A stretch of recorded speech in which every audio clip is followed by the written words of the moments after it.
অনেকদিন ধরে চেষ্টা করতেছি যে চাঁদপুরের একটা হচ্ছে যানজট নিরসন, একটা সেম টাইম হচ্ছে এটাকে কিভাবে, প্রথমত আমি একটু পরিচয় করে দিই। আমাদের এখানে 3টে গ্রুপ আসছেন। একটা হচ্ছে কন্টিনেন্টাল গ্রুপের থেকে আসছেন এবং জয়নাল আবিদ আসছেন টমটম। এটা একটা নতুন কনসেপ্ট। শহরকে যানজটমুক্ত ও শহরবাসীর যাতায়াতের সুব্যবস্থা ও শৃঙ্খলাবদ্ধ নিরাপদ যানবাহনের লক্ষ্যে বিভিন্ন স্টেক হোল্ডারদের সাথে কর্মশালা অনুষ্ঠিত হয়েছে। বুধবার বিকেলে চাঁদপুর পৌরসভার সম্মেলন কক্ষে আয়োজিত কর্মশালায় সভাপতি হিসেবে বক্তব্য রাখেন স্থানীয় সরকারের উপপরিচালক ও পৌর প্রশাসক মোহাম্মদ গোলাম জাকারিয়া। অনেক এটা অনেক ভালো হবে, নিশ্চিতভাবে বলা যায়, এটা হচ্ছে আপনি টয়টা যে কোনো গাড়ি কিনলে, ফিল্ডার গাড়ি কিনলেও 10 বছর চলবে।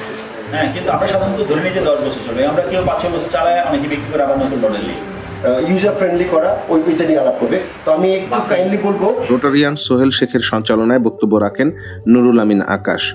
কর্মশালায় সম্ভাবনাময় নতুন প্রযুক্তির যানবাহন সম্পর্কে ডকুমেন্টারি উপস্থাপন করেন ট্রেড ইন্টারকন্টিনেন্টালের business head Mohammad Naim Hasan Khan, Akij bicycle and engineering লিমিটেডের assistant general manager Robin Khan, ETT টমটমের CEO and founder Mohammad Joynal Abedin.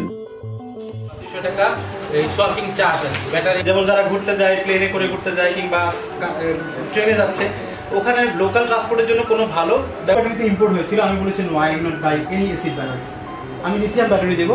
So tiger new energy যেটা আমার ড্রাইভার 5 জন বসতে পারে। আমরা এইটা জয়নাল ভাই বললে ভালো হবে যে কিভাবে আমরা আসলে, এটা আমাদের প্ল্যানটা ছিল এরকম যে চাঁদপুরে যেহেতু প্রচুর টুরিস্ট আছে,